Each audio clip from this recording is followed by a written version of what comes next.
Elsa Collins, and I'm delighted to be part of the Little Market's Conversations with Changemakers series to celebrate International Women's Day. The Little Market is a nonprofit organization committed to breaking the cycle of poverty for women globally. I'm also the co-founder of This Is About Humanity, She Se Puede, and a founding member of I Am a Voter. And I'm looking forward today to having a conversation around one of my favorite topics, which is civic engagement and social activism in communities of color. But before I start, I wanted to mention that having a partner like the Little Market supporting issues that I advocate for has meant so much. The nonprofit organizations I'm involved with have partnered with them on custom products. When they sell tote bags and candles on their site, it not only supports the makers of the bags and the totes, but it also goes to support families at the border. And through the sales of these totes and candles, the Little Market has helped to raise over $60,000 to support these families.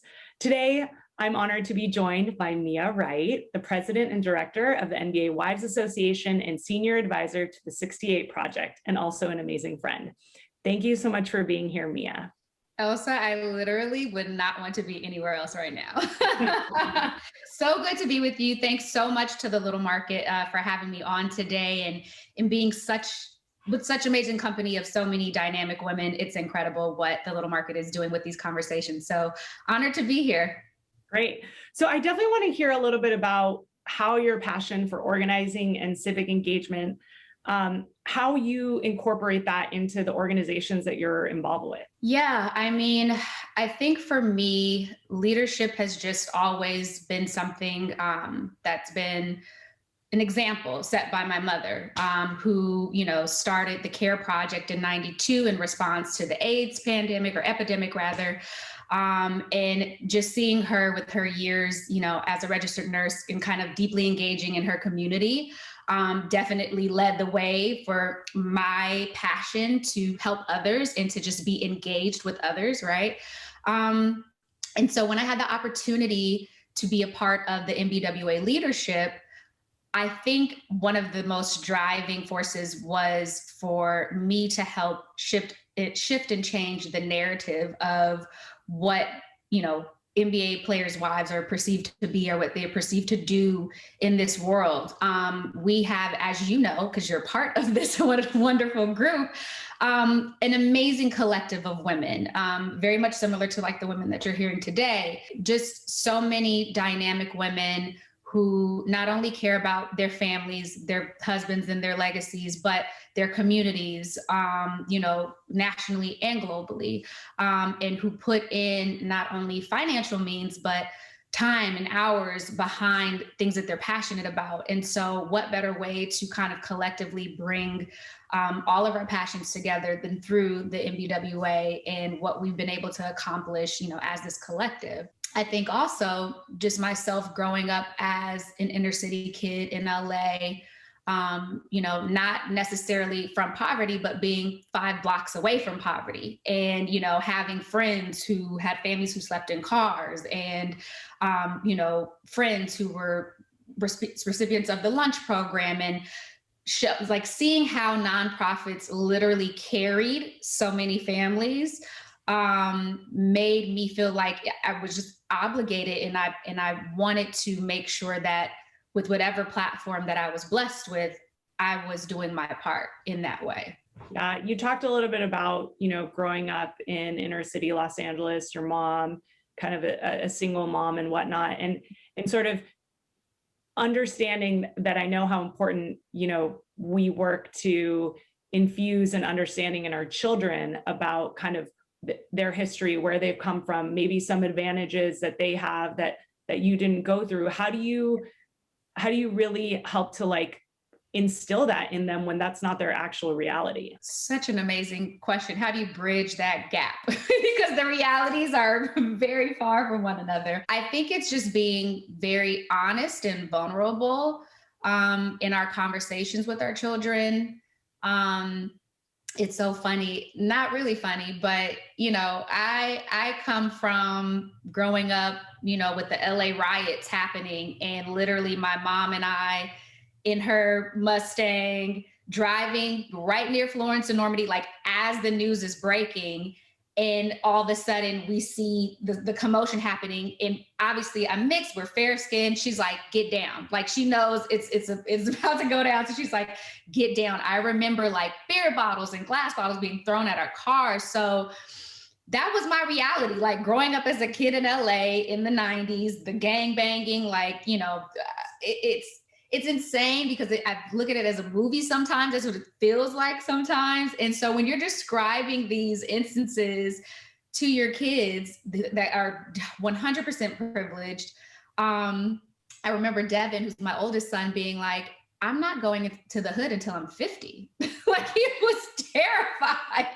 But I'm like, these are your roots. Like, your dad and I are from South Central Los Angeles. And I think it's important. I think it's important for them to understand the ground from which they grew, and to be connected to that, and I'm such a person that loves to research origins, right? So, I read a lot. I'm a nerd. Sapiens is an amazing book for all you historians out there that really goes over like origins of everything. But specific to, my journey in coming up as an inner city kid, how did this all come to be?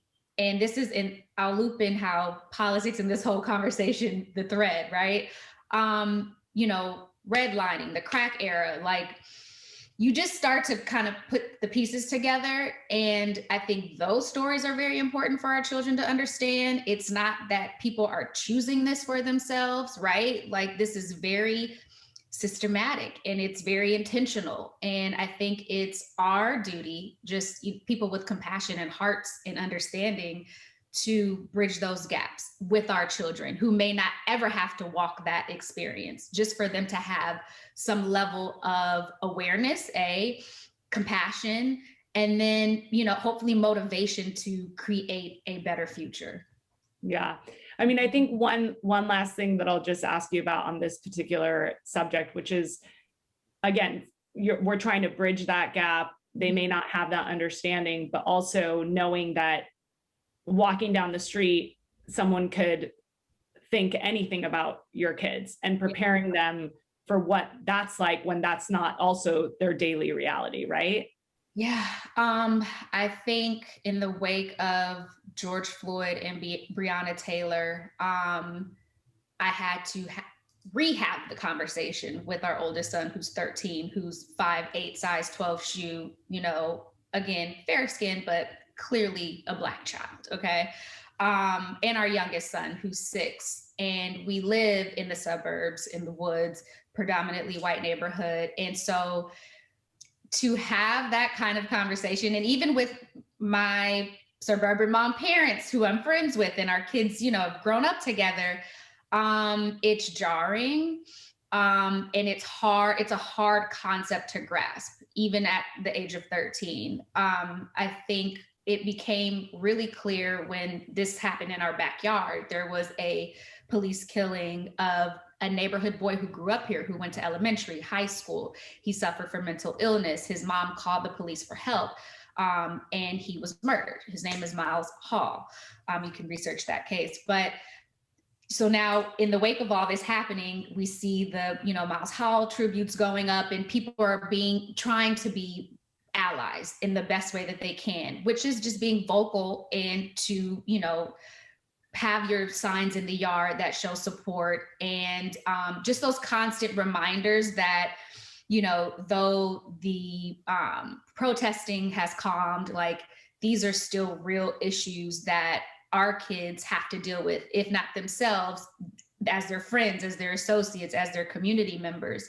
And so I think it's just important to keep these conversations going, right? And to normalize what needs to be changed and addressed in these systems. And to also humanize the situations, right? Like, with police brutality, these are mothers, daughters, fathers, aunts, nieces, nephews, uncles, and they have stories. They have their own stories. And I think what we've learned during this pandemic and having to sit at home and watch all this content is that, stories do humanize and help us to connect to the experience, even though we may never have to, firsthand witness or be experienced or know somebody that's experienced racism, police brutality. But it's all very important to keep those stories going, right?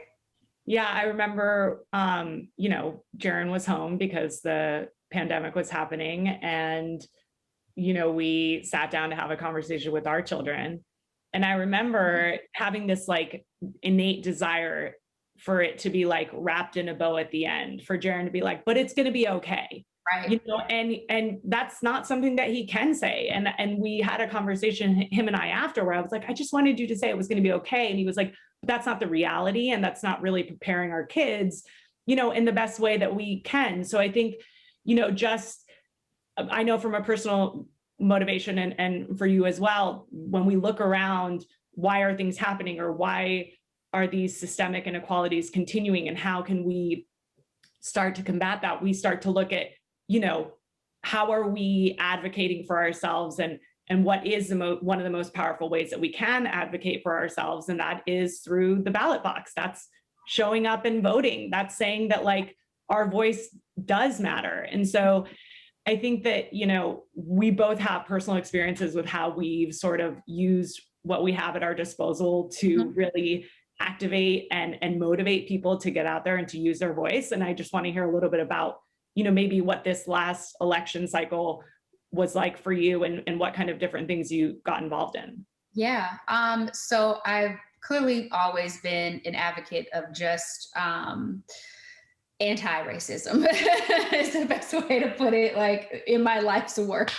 And when I was asked to be a founding member and senior advisor for the 68 Project, which is a group who mostly come from the political background, a lot of Obama administration representatives and people who have actually been in politics for like decades, right? I'm the newbie to the group, but I have the network and resources to kind of bridge the gap there. And when we saw that there's kind of this call to action, immediate call to action from NBA players to vocalize what was happening and use their platform, there also was this big education missing piece, right? And who are the trusted messengers to share with the players what's been happening in the grassroots organizations that do this work day in, day out? Like, how do we bridge that gap, connect those dots? And so the 68 Project was birthed from that kind of just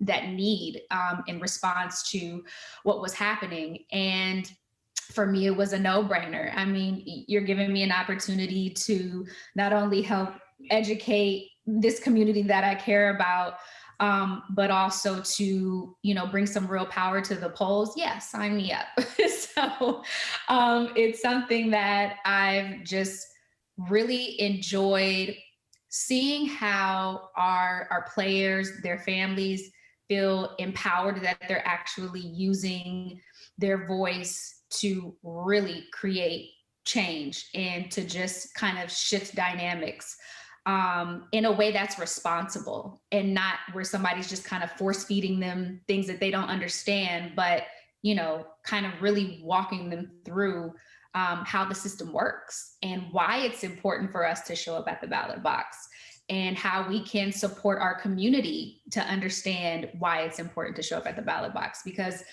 I think there is tons of distrust, not only with the Black community, Black and brown communities, that, we get this extra special attention when it's time for the big presidential election, and then crickets, right?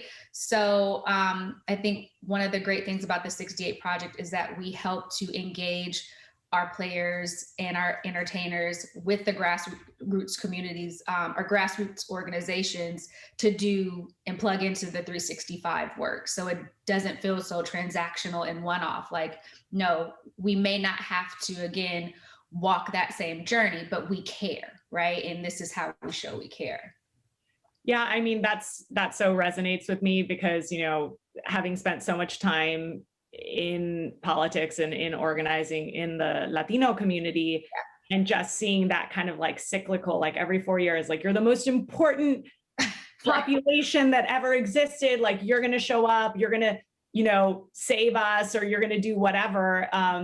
and then to just, disappear and just not really have that connection. And then just feeling like it's very much, just like at this time, we want to be paying attention, but, the rest of the year. And that's kind of where She Said Weather was birthed out of, which is like, we need to be investing in our community every single day of the year. We need to be really not just having a shift around, what the narrative is, but really a cultural shift into believing that our voices really matter and that they can make a difference. And that if we show up, then we can, demand what the things that we need. And I think that we saw that very clearly, in a place like Georgia, where I know that you and I were in December, in person in the middle of COVID, but knowing how important it was to really be there and to show up, because every vote really did matter. You know what I mean? I mean, it really took the collective effort of like so many people putting so much effort forth to even get, that kind of a result. And so, I think that that's just like one of the things that to me is one of the most important things, is that this type of work is not cyclical. It really needs to be like every day. 100%. And I think that where it gets lost is we show up to the polls, we get the outcomes that we want, and then it's like, who is holding the powers to be accountable for these promises? And that's where you and I and the organizations that we represent, that we're part of, that's the burden is on us there, right? Like, we have to demand, we have to ensure that all of these promises and pledges and funds, like the community has to see that. They have to feel like they have to see the tangibles of that, right? And again, we both were out in Georgia, in the grassroots, with the grassroots organizations, working towards the Senate races, which, thankfully we were able to flip those, which was great. And I definitely want to shout out LaTosha Brown from Black Voters Matter. I mean, she was pounding the pavement all throughout the country, from the presidential cycle to the Senate races, and now to even, highlighting these bills in Georgia that will support voter suppression. And, the work that she's doing there. Also, LeBron and More Than a Vote, they've been really great at keeping the awareness level up. I think that's what it really is, right? Politics isn't sexy. It's not something that is, unless you're a history buff or, political buff, you're not really engaged in the day-to-day of what's happening, but it is literally the governing system of our lives. Like, I don't know what's more exciting. I'm engaged. Like, I want to know, I want to be a part of the decision-making process, right? So it's really up to us to keep, especially our youth, like to get them really, really engaged in what's happening at the ground level. Yeah. And I think, after this summer with, the protests and with just the whole Black Lives Matter movement, and seeing that people felt, drawn and compelled and really activated into sort of coming into the knowledge of what other people's realities are like, and then also kind of helping them connect, like, all of the things that come with that, which are, if you're recognizing that there are these inequalities or that these situations continue to happen, we kind of can't continue to proceed as is. It can't be business as usual, right? Because then that would just continue to perpetuate, what got us to this point in the first place. And so I think that, like, and especially, I'm a little older than you, but when I look back to like what the NBA was doing, I always consider it to be definitely on the forefront of a lot of the, sports leagues, and sort of being really the more progressive or most progressive organization out there. But even just seeing the sort of, just the dynamic between players feeling, as you said, like empowered to use their voice, and that not only was it important, but necessary, no matter what potential consequences could come after. Because, back a while ago, that wasn't necessarily the case, right? It was more like, hey, just stay in your lane, just kind of like keep your head down, and sort of wanting to sort of to, you know, maybe do the behind the scenes work, but really not be sort of forward facing. And so I think that one of the things that I think is so powerful really about kind of the work that the NBA Wives Association is doing is that a lot of times, you know, it really is the women in the family who are pushing that kind of action. Right. Well, when you think about who in your household as a man, who empowers you, it's your mother or your wife. Like, those are usually the two, right? And I think that in the past, and this is where the education piece comes in, and honestly, just taking a look under the hood. And, you know, we saw it with the Atlanta Dream and their leadership and where that went, right? Understanding who is connected with their organizations, their companies, you know, where they're funding. I really love this shift in a player not only being looked at as a product on the floor, but as an actual businessman and somebody that, you know, has the opportunity to create his own empire of sorts and to have a voice and to speak out and be passionate and confident about the things that he believes in, right?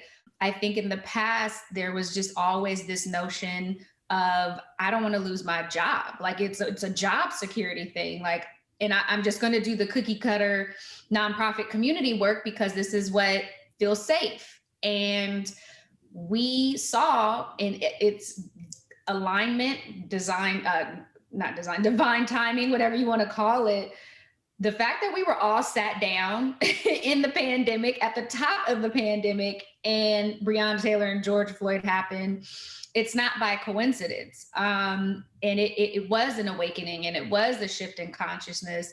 And, you know, I just applaud the players and the league for being supportive and responsive in a way that made players and families, you know, feel like, wow, somebody actually has our back on this. You know what I mean? I think that we cannot turn a blind eye any longer. And, you know, I think that that's why even more so than ever, the work of like the 68 Project and all the various organizations that are helping to facilitate athlete and artist engagement are so important, because you will be asked how you feel about, you know, whatever the current political news is, because that door is opened. And so at this point, you know, the best thing you can do is educate yourself and align yourself with organizations that, again, do the work 365 and that can help you to really not only engage civically, but help to push effective policy, legal change. It's the only way that, you know, America responds to anything permanently, right? Mm-hmm. Yeah, I mean, I was thinking just about what you were saying right now around sort of this like education process that is happening. And, you know, obviously being the mother of two Black sons and myself of three, you know, biracial children, I think constantly about like, how are we raising, you know, sort of in my mind, what is like the next generation of people who will sort of say like, I'm going to stand up for what's right, or I'm going to really use my voice to, you know, speak out against any injustices. And what are the kinds of things that like you think about as you sort of start to, you know, raise these children up?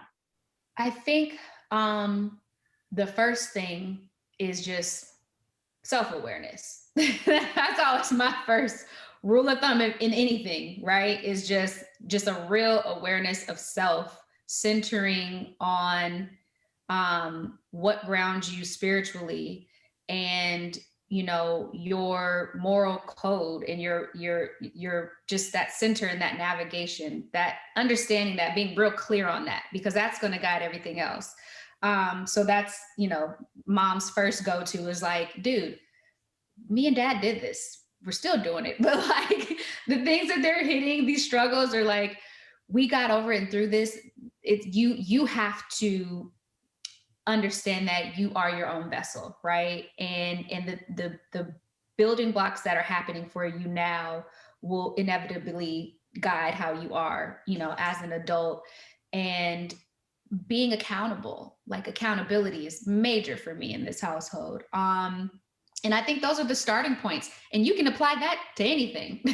And so, you know, beyond that, I think that they see the work, they see the example, and, you know, really for our allies in this, I think that is the homework that we're asking of you. Okay, like, we're adults, our systems, our beliefs, everything that got us to this point, great. It's okay to unlearn. It's okay to research on your own.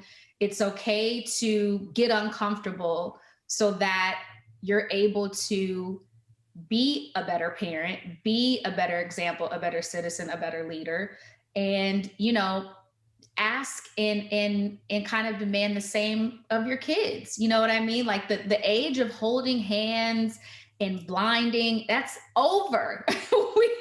we are in the era of social media. If you think that your kid is not, even if on the school computer, just they're learning. And so it's either going to be with your support and guidance or without it. And, you know, I think it's just critically important that, especially I feel like our age group, like, it's really on us. I think our parents, you know, may sway, may have, you know, be open to some unlearning of things, but it's really our age group. Like, and this is another reason why I became so active in the 68 Project, and commend the work that you're doing, because this is the work that will shift narratives and, you know, prayerfully shift our reality. Right. Mm-hmm. Yeah, no, I mean, I feel that so much, because a lot of times, you know, I do a lot of work in a lot of different spheres, but some of the work that I do with separated families at the border, people be like, well, I kind of, you know, I really just, I don't want to like scare my kid, or I don't want to have that conversation. Similarly, like any conversation around like race or anything like that. Yeah. And I'm saying, like, if you have the luxury of perhaps postponing that conversation, whereas you and I, those conversations are happening like from the beginning. Yeah. So that's also something for, I think, you know, people to be aware of, that we don't have that luxury. We need to make sure our kids like know what's going on, know what to say if someone says, you know, something terrible to them, know how to respond to questions around maybe the protests, because they might be the only, you know, child of color in their classroom or amongst their friends, and having sort of like that confidence to be able to really sit in their identity, you know, and be able to kind of speak out towards that. Right. And it, to me, is like just kind of, you know, something that I think is just worth a thought for people who may not be in that same position, to think about, like, even just saying, you know, your friends may be having these types of conversations that you don't need to have. Right. Just even that sort of like, you know, because I think a lot of people are like, well, how would I have that conversation, you know? And then just even on the voter engagement aspect, you know, I think for me personally, and I know just for, you know, the Latina community, the example of, you know, Black women and how they show up, how they lead, how they organize, when they have funds, when they don't have funds, when people are paying attention, when people are not paying attention, you know, that kind of just, you know, methodical, like daily commitment is something that I just feel so drawn to and so inspired by, to think like, this is the kind of, you know, spirit that we really all need to kind of embrace, to be able to adopt that kind of, you know, ability to really show up.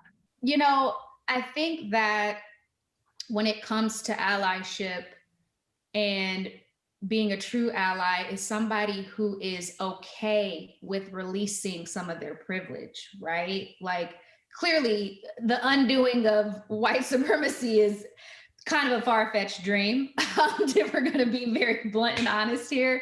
But at least there is hope for our allies to have a level of awareness, be proactive with that awareness, and C, be okay with releasing some of the privilege so that Black and brown and others can just like, maybe thrive without fearing, all of the things that are held against us. And, maybe we can have somewhat of a level playing field. But in the most basic of things, like just be able to enjoy life at a basic human level, be able to have access to healthcare at a basic humanity level, be able to have educational resources for our children. The idea of America having a competitive advantage when the greater is a more educated population. And, I just, you can go down the rabbit hole and it becomes very emotional, because when you start to sit back and really look at look at the gap and how wide it is, and it feels cumbersome. You feel like there's no way that we can ever raise the playing field. But then you have to have hope, and you have to believe that there is potential for us to be better humans. Yeah. And I think, one of the things that I think about all the time is about, expanding the circle, right? So, expanding the number of people that are involved and the types of people that are involved, civically and, in the social impact space, right? So I think a lot of times we kind of, fall down this, very narrow vision of like, who's actually participating and can we get them to sort of, maybe feel the way we do, versus who are the people who have never even been invited to participate, who have the right and who I would venture to say their lives are more impacted by the decisions that get made than others, and say, you should be part of this engagement process, because yes, your voice actually really does matter. Yes, your vote will really matter. And then you'll be able to hold people, like you said, accountable for like the words and promises that they, have said out loud and that we've all heard. And so I think, to me, sort of like really looking to those populations who have felt like forgotten, or like their lives really aren't going to change, it doesn't matter what's going on, and saying like, it really will, and it can, but you have to believe it too. You know what I mean? Yeah. And I think there's power in imagery and what the youth see before them. And I think this is where the responsibility and accountability of media and artists and athletes. I mean, athletes are pretty straight and narrow for the most part, but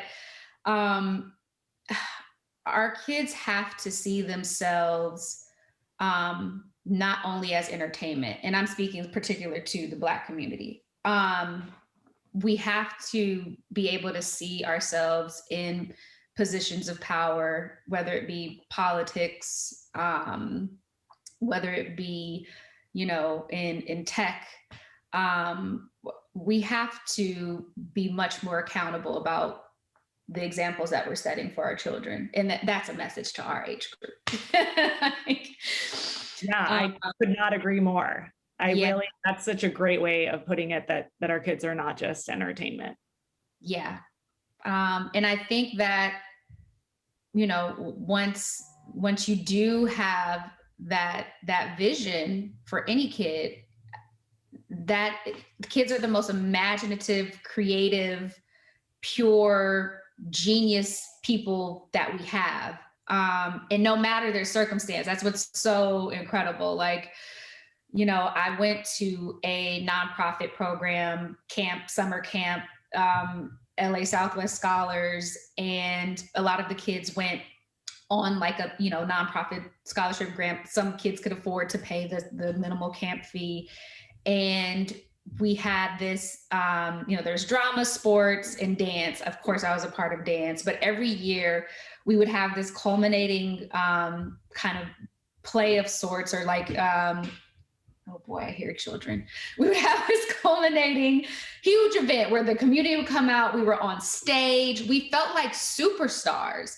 And, you know, the kids would put their all in it. And a lot of those kids did go off and become like, you know, actual artists or entertainers or whatever. But just imagine if we had like that type of energy for STEM and, you know, for political activism. Like, we need to make all the things that are like so accessible to communities not of color, and that just are just like, they're there because they're presented and because their parents and their neighbors and their, you know, all of the people live these things. Like, I would just love, you know, for communities that are BIPOC to be able to have those same examples and experiences. And there's, you know, a ton of money floating around, a ton of corporate pledges floating around. And it's like, let's really set up some institutions and programs that can give these kids just the vision. That's all they need. They just need the vision. Right. Yeah. I mean, as you were talking, I just had this, you know, I was just thinking of sort of how kids of color have like an additional layer of like responsibility, you know what I mean? And also just, you know, a lot of times people perceive children of color to be like older than they are. They sort of have, you know, these kinds of, and so, you know, when I think about my kids and how I sometimes, you know, I always say like I parent them really hard, you know, because I feel like that's what's necessary. And you know, and in some spaces, people think like, oh my God, biracial children, like that's like amazing. And it can be amazing in one sense, and it can be really terrible in a completely, you know, sort of different way. And so a lot of times, you know, when I look at how I engage and how I activate, everything has to be related, right? Like if I'm working with families at the border because, you know, that's where I'm from and that's part of my children's identity, I need to be working just as hard to be, you know, sort of advocating and speaking out, you know, for, you know, the movement for Black lives and for, you know, and then I also need to be layering in, you know, having communities of color show up to the ballot box and show up to vote, because all of those interests are sort of intertwined. And so to me, there's nothing that I feel like I'm doing that's just like hanging out here like on some like on a branch. Like everything right. It's connected. Everything is connected. And I know you feel the same way. And we think a lot about sort of like this intersectionality of, you know, sort of like Black and brown and like, you know, raising the next generation and bringing people into the fold and really trying to sort of like, what I like to say is just like activating on all levels, just to be like, here we are, like, and we're checking every box to try to make sure that we're really sort of, you know, maximizing what we can do as just as women. Yeah. 100% agree to that. And then there's also the conversation of the trans community, and something that's very close and dear to me because I obviously am close friends with the Wades and, you know, Zaya and her journey, and to have witnessed it from when she was a child. And this is not something like because they would never, ever, ever speak on rumors or, you know, whatever, but like being a witness and knowing this family and just the sick stuff that people say about, you know, her journey, it makes me more impassioned to speak out, you know. This is not an agenda.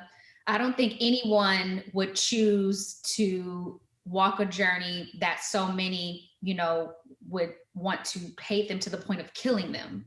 Trans women are some of the most not only disadvantaged, but that community is in harm's way at all times, you know, even through the pandemic, like the numbers of trans killings across the nation rose and jumped.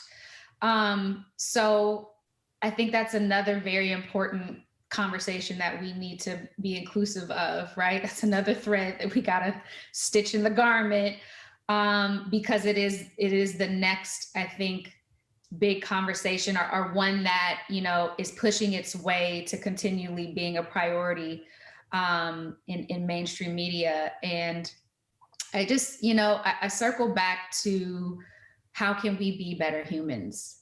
How can we just really be supportive of one another through all of the challenges that we all face, especially now. We are not out of this pandemic. Hopefully people are compelled to do what's best for their family to protect themselves. I won't push any agendas here, but, there is no returning to the once before. And we really do have to come together and lift our voices just to really ensure that we're protected at the most basic level, which is just the valuation of life. Like, we have to value life, right? We cannot lose that. We cannot be desensitized to the value of human life. Yeah. Well, I think the only last thing I might maybe sneak in here and see what you say or think, but I think that you bringing up, the Wades and obviously, my brother-in-law who is out, and I think that's just a way of just sort of illuminating that communities of color, the communities we come from, the communities we represent, we're fighting for, have the same, interests and, hopes and wants and desires that pretty much I think everyone has, right? Like health, safety, security for family. And so I think that, that the voice that we have based on, who we're, our networks or how we're involved, is really kind of a tool that we have, right? Yeah. That we use to really sort of say like, okay, what do I have at my disposal and how can I be using that to really push progress forward, right? Mm-hmm. Yeah, 100%. I think that is the responsibility of, at this point, all of us. We have a voice that is globally recognized through Twitter, through Instagram, through Facebook, and we have to be accountable for the way that we speak about one another. We have to be accountable for doing our part to really push and promote inclusivity and equity and equality. I mean, these are like basic asks that we are demanding. And I really, again, want to thank the Little Market for the work that they do. I don't know if you remember, like one of our first hanging outs, and I feel like it was a humanitarian trip, probably knowing us. You like sent me home, or you shipped the Little Market goodies, and I was like, oh my God, this is an incredible organization. But for the Little Market to open up their space to include a conversation like this that is very raw and real and hopefully enlightening to the audience, but this is what it's all about. And right now, this is what we have, is this sharing, right? We're not able to gather in community as we once were before in person, but I think there's something to be said about taking the moment even just to listen to stories that may not resonate with you, but on a human level you can connect with, and just have that awareness and that light bulb go off and be conscious when you're speaking about others or on topics that you're not familiar with. Again, do your research, step outside of your box, and be a better human. I love that. Thanks, Mia.